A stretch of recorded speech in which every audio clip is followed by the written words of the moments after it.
Hi, welcome to Roy's Game Table. Today we have Game 2 of the Marvel Champions Mini-Series. So pull up a chair and let's keep going.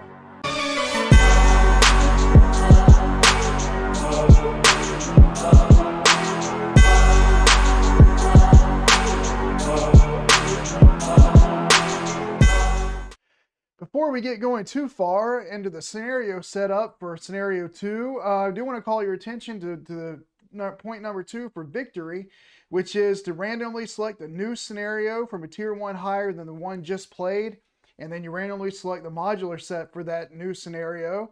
So we're going to be in tier 2, and as you can see, tier 2 is Rhino, Crossbones, and Taskmaster that we see there. Well, I have all three of them right there. And just as I did in game 1, I'm going to roll this blue 6-sided die, and Crossbones will be 1 and 2. Rhino will be 3 and 4. Taskmaster will be 4 and 5. Okay, 1 and 2, 3 and 4, 5 and 6. Taskmaster will be 5 and 6. Sorry. So we'll roll the die, and we get a 4. So that's 1, 2, 3, 4. Rhino will be the villain of Scenario 2 for Black Widow. Okay, and then the next thing we need to do is to select our modular set. And I have most of them in the game. The experimental weapons set is not here on the list. I forgot to put it in the list in the first game. Well, partly forgot to put it in, but also I just kind of feel like the experimental weapons is a set that just goes with Crossbones. I don't know why I feel that way, but I just feel like it should only really be played when he's being played. And so I did kind of forget it in the first game, but I also want to leave it out just for that reason. That's just how I am. So I don't have the experimental weapons set in here, but I do have, I think, all the other sets. As you can see there are the numbers, and just like with the first game, I'm going to roll a die to choose randomly which one we're going to get. So I have a D10 and a D6 here that I'm going to roll up, and we have a 5 and a 1, so that is going to be number 6. And number 6 is the Doomsday Chair. So Rhino with the Doomsday Chair. So this should be quite a challenge for Black Widow. Let me go get those cards. Now it's time to go and look at the scenario setup.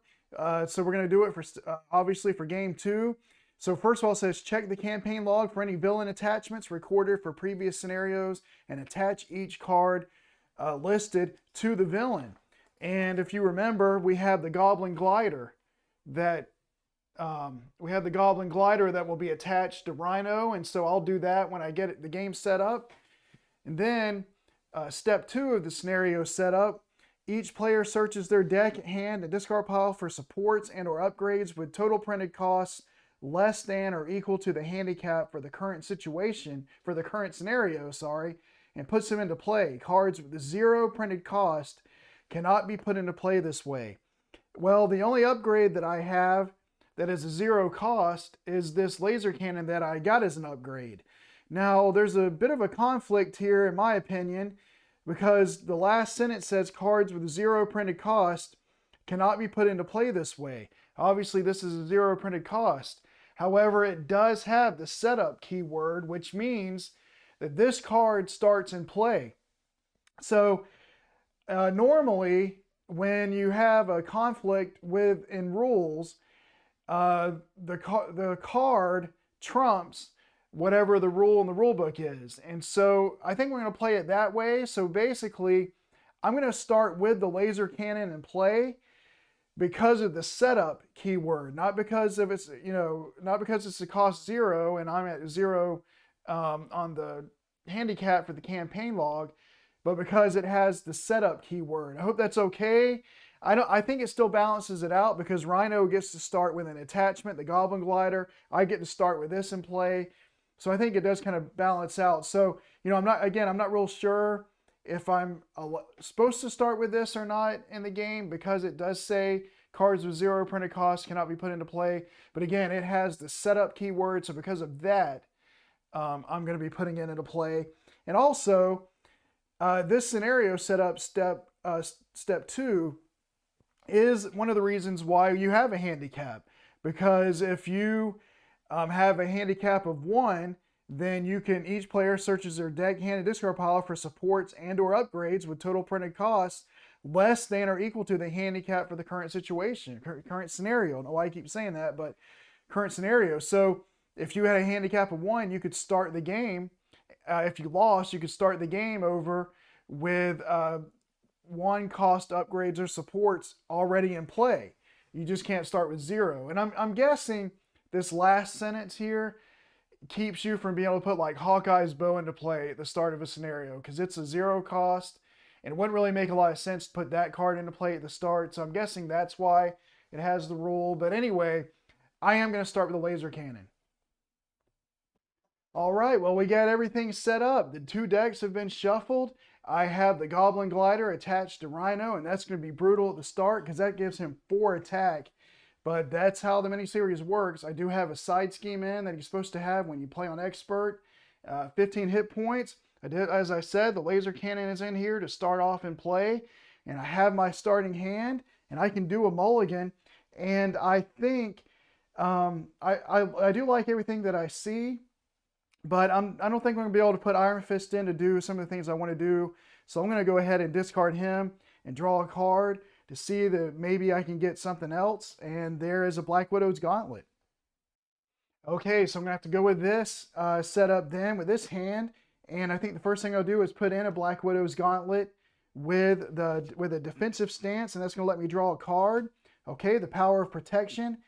And then, before I do anything else, she does start with 7 hit points, because if you remember, when you're playing the expert mode in the mini-series, whatever your hit points were at the last game, that's what you start with.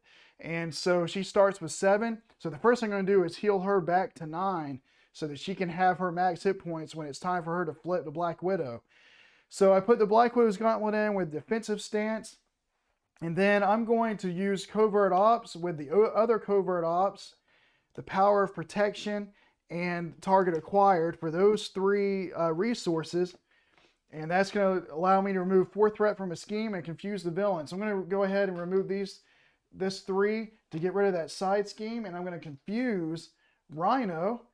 And so that gets rid of my Covert Ops. Can't do anything with this Black Widow's Gauntlet. So we'll just go ahead and leave her as Natasha for 1 more round. And hopefully I can build up some more and build up better, get some preparation cards in her next turn. But for now, I'm going to draw up to 6 and then move to Rhino's turn. Okay, so start of the villain phase. We put 1 threat here on his break-in main scheme. He won't scheme because he's confused. And the encounter card will be the Doomsday Chair. So right away, I get that one. So when revealed, if MODOK is not in play, search the encounter deck and discard pile for MODOK and put him into play engaged with you, then shuffle the encounter deck. All right, well, that's going to come in with 8 thread on it, and it is a acceleration token, so I keep that in mind. Let me go get MODOK. And here's that jerk right here with 8 hit points. He comes in, he has Retaliate 2, 2 attack, 2 scheme. And so we got him I got to deal with. I got 4 attack on Rhino I got to do something about, and 8 threat over here on this side scheme that has an acceleration token. So uphill battle for Natasha, but she's going to be able to handle it, and we are on her turn. And the first thing I'm going to do is put in her other Black Widow's Gauntlet with Target Acquired, I think. And then I'm going to use those 2 gauntlets to put in a grappling hook, which will let her draw a card, and it is another Target Acquired. Okay, and then I'm going to flip to Black Widow. And then, as much as I hate to do it, I think I am going to go ahead and use her laser cannon that she got already. In the Hydra campaign, or the Rise of Red Skull campaign, I like to try to keep this particular upgrade till the end. But I don't know if I'm ever going to fight Zola or Red Skull. I don't know who I'm going to fight in the future. And I really want to get MODOK out of the way if I can. And I guess at the same time deal some damage to Rhino. So I'm going to go ahead and use the laser cannon. This is the only time I get to use it because I'm going to have to remove it from the campaign log. But I'm going to do it. I'm going to discard it to deal 5 damage to the villain and each enemy engaged with me. So that's going to drop him down to 3. and drop Rhino down to 10. I hope I don't regret this in a later scenario, but that's what I'm going to do. And then I'm going to have Black Widow attack for 2 on MODOK to drop him to 1, and the retaliate damage will hurt her and put her down to 7. But I'm not real worried about it because I'm going to momentum shift now with Genius to heal 2 damage for my hero, deal 2 damage to an enemy. So I'm going to put her back to 9, and that 2 damage will knock MODOK out of the game, and hopefully I don't see that another one of those Doomsday chairs will come out and bring him back out of the game. I hope I'm done with him. And then, because I'm in hero form, I need 2 energy resources to get rid of this Goblin Glider. I don't want Rhino to have any more attack than he needs to have. So I'm going to use this energy and discard that, spend that to get rid of the Goblin Glider. I'll hold on to target acquired, ready Black Widow, and we will draw back to 5. Okay, so start of the main villain phase. We're going to be putting 2 on the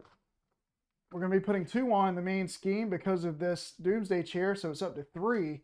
He will attack, but I think this time I'm just going to let her take it because I don't have any way to ready her, number 1, and number 2, if he attacks again, I can cancel it with a grappling hook. So it's going to be 3, 4, 5 damage to her. So that's going to drop her from 9 to 4. And the encounter card will be an enhanced ivory horn, so attached to Rhino, and they basically just gives him a +1 attack, and I can spend 3 physical resources to get rid of it. So I got rid of the Goblin Glider so that he wouldn't have 4 attack, and now that comes into play. But that is what it is, and we are back to Black Widow. Okay, I think the first thing I'm going to do is I'm going to momentum shift again. So I'm going to heal her from 4 up to 6.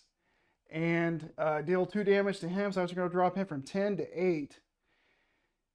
All right, and then I'm going to have her thwart for 2 on this side scheme to drop it from 8 down to 6. And it's going to be slow going, but I've got to get rid of this side scheme, and I need a thwart here, but I can only do one thing at a time.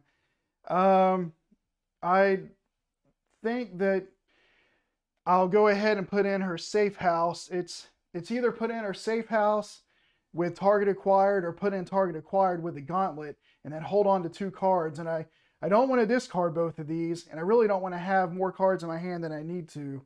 So I think I will put in her safe house, and I'll put it in over here for now with this target acquired. And I'll hold on to the synth suit and hopefully get it in next time. And I gotta stay Black Widow, so I'll ready her and draw to 5. Okay, so start of the main villain phase. We go back from 3 up to 5 out of 7. So close, but an advance won't hurt her because I do have my grappling hook in here to save her from an advance. But he's going to attack for 4. She's going to have to defend this time. So it's going to be 4, 5 damage. So 5 minus 2 is 3, dropping her from 6 down to 3. And then the encounter card will be Stampede. So it's a treachery. Rhino attacks you. If a character is damaged by this attack, that character is stunned. I got to cancel that. I can't afford to be attacked again. I'll lose. So I'm going to cancel that with a grappling hook and that treachery, and he'll drop down to 7. And that's it. And we are back to Black Widow. Okay, well, man, she's in a lot of trouble. I've got to find a way to thwart and get 2 threat off of this main scheme, or she'll lose at the start of his turn. And so the only real option I have, and thankfully I have Lockjaw, I got to put Lockjaw into play. I'm going to use Strength and the 2 Widow's Bites that I have. I don't want to have to do it, but that's what I'm going to do. He'll come in with 4 health. He will thwart for 2, which will drop him down to 2, and thwart for 2 here to drop this down to 3. And I'm going to keep Synth Suit, and that's all I can do, and I've got to stay. I think I've got to stay as Black Widow because this is going to go up to 5, and if he schemes, more than likely he will, unless this is blank, I would lose the game. So I'm going to have to hope that Lockjaw's going to have to block 4 and hope that he doesn't get a chance to attack her because she only has 3 hit points. This is much rougher than I thought it was going to be. I probably should have done it with Justice, but I've been playing with Black Widow protection a little bit and enjoying that, and I wanted to keep playing with protection, but I might have made a mistake in this game. They came out brutal with its Doomsday Chair. But anyway, let's ready her and draw to 5 and see what happens. Okay, so start of the main phase. We go from 3 up to 5 out of 7 here. And then he's going to attack, and I'm going to have Lockjaw take it. It's going to be 4. Oh, if I would have flipped, I don't think I would have lost. At least not on this, not on his regular scheme, because there is no boost icon. So it's just 4, enough to knock Lockjaw out of the game. And if this is an attack, I probably am going to lose. And it's okay, just I'm tough. Give Rhino a tough status card. If he already has one, it gains Surge, okay? So he will get a tough status card, and he doesn't already have one, so we're good there, and we are back to Black Widow. Okay, well, I think what I'm going to do here is I'm going to put Clea into play with Acrobatics and Espionage. And she'll come in with 2 health. And there is a reason why I'm doing this, because what I'm going to do is I'm going to have Black Widow thwart for 2 here on this scheme to drop it from 6 down to 4. And then I'm going to have Clea thwart for 1 to drop this from 5 down to 4. And then obviously when at the start of the main phase it'll go up to 6, but I'm not real worried about that on this turn because I'm going to put in Grappling Hook with the 2 Black Widow gauntlets. So this will protect me from any additional attacks, and it'll also protect her from an advance. I think that's the best thing to do. I still don't have my scent suit in, but I don't really know what else to do. I may have to just forget about the scent suit, but I just don't want to. I'm going to hang in there. She's going to overcome this, and she's going to pull out the win. So I'm going to ready and draw her up to 5. Okay, start of the villain phase. It's going to go from 4 up to 6 out of 7. So close to losing. But I'm not out yet. And he is at 7 hit points. She's still in the game. But anyway, she's going to attack. I'm going to have to defend with Clea. It's going to be 4, 5, 6, 7. And I'm glad I did that. And let me shut Clea when she gets defeated. She shuffles in the owner's deck. So let me do that. Okay, and then so I shuffled up her deck. But to put Clea back into it, and the encounter card is Charge, an attachment attached to Rhino. When Rhino attacks, the attack gains overkill. And there's nothing I can do to keep this from coming in the game. That's going to be a 6, 7 point attack if it goes off. And so we're back to Black Widow. Let me think about what I want to do. All right, at this point, I see really only one good option, I think, and that is to put in my defensive stance using the 2 Black Widow's gauntlets. And then, as much as I hate to get rid of Nick Fury, Mockingbird, I'm going to spend those 3 resources to finally get her scent suit in. That'll help her with some defense and, and things like that. And she's going to need all the defense and all the help she can get. I'm not even sure she'll be able to survive if doing it this way, but I think that's the best thing to do, because this will basically cancel out the charge, and her defense will cancel out Rhino's regular attack. So maybe there's a chance that she can survive if I do it this way. But I'm going to have to thwart for 2 for her to drop him from 6 down to 4 so that I don't lose at the start of the villain phase. And I think that's it. So I'm going to ready and draw her up to 5. Okay, so we're back to the start of the villain phase. And it goes from 4 back to 6, still hanging on, teetering on the brink of disaster there. And then Rhino is going to attack. She will defend this time. And it's going to be 4, and 3 is 7, plus 1 is 8. So we got 8 total attack there. 8 minus 3 is 5. And I'm going to use defensive stance to prevent 3 of that. So that's going to drop it down to 2 damage, which will drop her down from 3 to 1. And the damage back will remove the tough. And of course, because I used a card, a preparation card, I can exhaust scent suit to ready her. And let's see what this encounter card is. It is a attachment. Attached to the minion with the highest printed hit points and without another biochemical upgrades attached. And there are no minions in play, but it will surge. So that's not going to do anything. And then the other one is, it's another charge. Oh, by the way, this one goes away. But I have another charge. Oh, man. And that's it. So that'll go on, and there's nothing I can do about it, I don't think, to keep that from happening. So we are back to Black Widow. All right, we're back to Black Widow, and there's no way that she can survive another 7+ attack with 1 hit point left. So I'm going to have to flip. And I've been thinking about it, and the only thing I think I can do is I got to thwart with Black Widow for 2 off of here to drop it from 6 down to 4. And then I'm going to have to flip over to Natasha. I'm going to use the safe house to pull out her defensive stance. And I'm going to put that into play using her Black Widow's gauntlet, both of them. That's going to let her draw a card. And we have an attack acrobatics. Okay. And then because I have 2 preparation cards in play, I'm going to put in Winter Soldier using Energy Barrier, or actually using Dance of Death and Electrostatic Armor. Okay. So because the preparation reduces by 2 and then 2 resources to bring him in, that's going to put him at 4. He's going to thwart for 2. So it's going to drop it from 4 down to 2 on the scheme. And then I'm going to put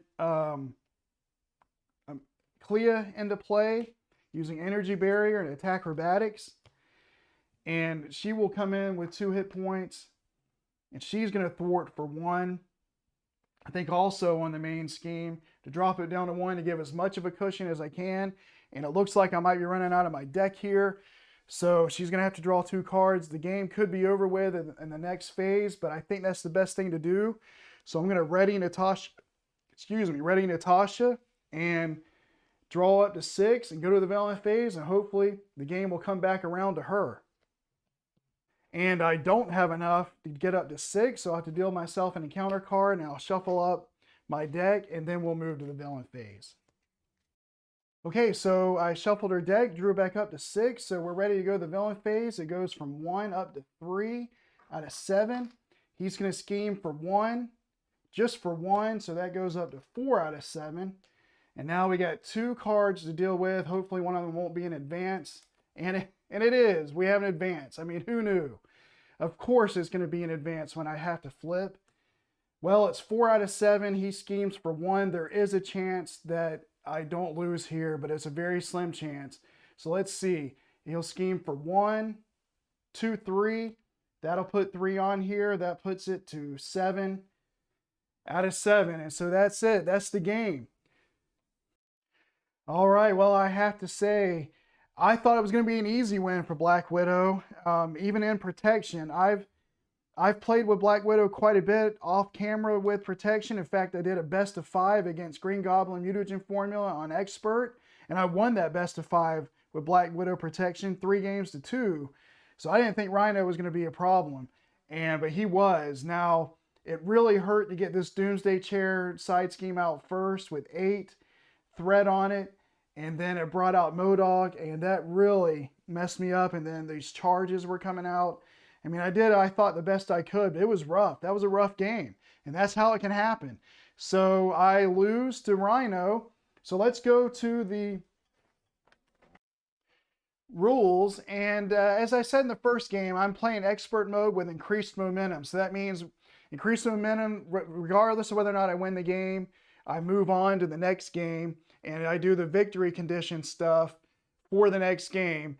But I place my handicap up to 1. Now I'm going to do that, but because I'm playing on expert mode in the next game, I'm going to treat the next game as if I have a handicap of just 0. So, and as I said in the first game, all the handicap means for me in my playthrough, in my mini-series playthrough, is that it's going to give my score. So for scenario 2, or going into scenario 3, I have a handicap, it's down here. I have a handicap of 1. And also, don't forget that, let's go to the victory. Let's go to the victory rules. So here are the victory rules. So we got to add the topmost villain attachment in the encounter discard pile to the campaign log for the just played scenario. Okay, and then if there are none in the discard pile, discard cards from the encounter deck till you get one. Well, there is going to be one, and I haven't cleaned up yet. So here's my discard pile from the game. This was the top card, and let's see. So we got to go with the topmost attachment, and that is going to be Charge. So we'll be putting Charge from the Rhino set into whatever game we play in scenario 3. So let's go back over here to my rules. And so I'll be putting the attachment for scenario 2 was Charge. Okay. And then we go back to the campaign rules for the victory. So we've done that. Then we randomly select a new scenario. I'm going to do that at the beginning of the next game, just like I did this game. I'll be randomly selecting a tier 3 villain and then a new modular set for the next game, and hopefully we don't get Doomsday Chair again. But I'll probably play Injustice next time because I got my ego hurt pretty bad in this last game. So I'm going to be going in with Black Widow Justice because I think that's her most powerful matchup, her most powerful combo. But anyway, and then part 3, after the first scenario, we're going to skip that because we've done it. So after the second scenario, each player may choose one of the basic condition upgrades from the Hydra campaign set and add it to their deck and the campaign log. Here are the basic upgrades I can choose from. Basic recovery upgrade, which is permanent. They're all permanent and set up. So, and as you can see, they don't actually have a cost because they're set up, they start in play. And then the permanent means you can never remove them from play for any reason. So they don't have to have a cost. They're going to be in the game and always will be in the game. But anyway, the recovery upgrade gives me +4 hit points. And then an alter ego gets +1 recovery. And then the permanent setup, you get +1 hit point and your hero gets +1 attack. The basic thwart upgrade, you get +2 hit points. Your hero gets +1 thwart. And then the basic defense upgrade, you get +3 hit points and you get +1 defense. Now, there's a couple of things that I'm thinking about here. When they get to the improved side, they give you a benefit usually to draw a card. Like for example, the basic upgrade for the defense, when you improve that, after you defend against an attack, exhaust this card and draw 1 card. So, and I defend a lot with Black Widow. So if I get the basic upgrade, when I improve it, then the scenario where I have the improvement, I can defend with her and get to draw a card. It helps me with card draw. So I'm really considering that one. Plus it's a +3 hit point, which is, for one, something I could use going into the next game, because right now I have to go in the next game with 1 hit point. I can either do that or get one of those Hydra basic campaign obligations that I can put in to heal her to full. I can either do that or not. And by the way, whichever one of these upgrades I get, it will add those hit points to her. So like if I do get the improved defense upgrade, she'll actually start with 4 hit points out of a maximum of 12. And so that is how it's going to work, because these give you hit points, but that's still going to be pretty low. So I'll have to decide what I'm going to do on that. But the improved defense upgrade would be nice there. And then basically I'm not going to be getting the attack and the recovery upgrades, I think. I know that her attack potential isn't all that great, but I'd rather have the thwart or the defense for her. And I don't really want the recovery or the basics. I'm going to put those back in the box. But so it is going to come to these two. And the improved thwart upgrade, whenever I get to that point, after you defeat a side scheme, exhaust this card and draw 1 card. So that's something to think about. And the thing is, I don't know if I'm going to be going up against villains that are going to have a lot of side schemes. I mean, I might get Claw next game, but I might not. I might get Red Skull in a future game, but I might not. And I know those 2 villains have a lot of side schemes. So this is something to think about. But, you know, I don't know. how many side schemes I'm really going to be defeating with her. So the only reason why I would take the thwart upgrade is to give her a thwart of 3, which, to be honest, giving her a thwart of 3 means that by herself she can take out a lot. She will be able to take out a lot of side schemes, because a lot of the side schemes in solo have 3 threat on them, and she'll be able to thwart for 3. So that is very tempting. And so is this basic defense upgrade. And as I think about some more, I've been thinking about it a little bit off camera. And even though it gives fewer hit points to start with, I think I do want the +1 thwart for her, so that in the event I have a side scheme come out that does have only 3 threat on it, as they normally do, she'll be able to take it out by herself. So I'm going to give her the basic thwart upgrade. So I'll put the other one back in the box, and I'll write that in my campaign log.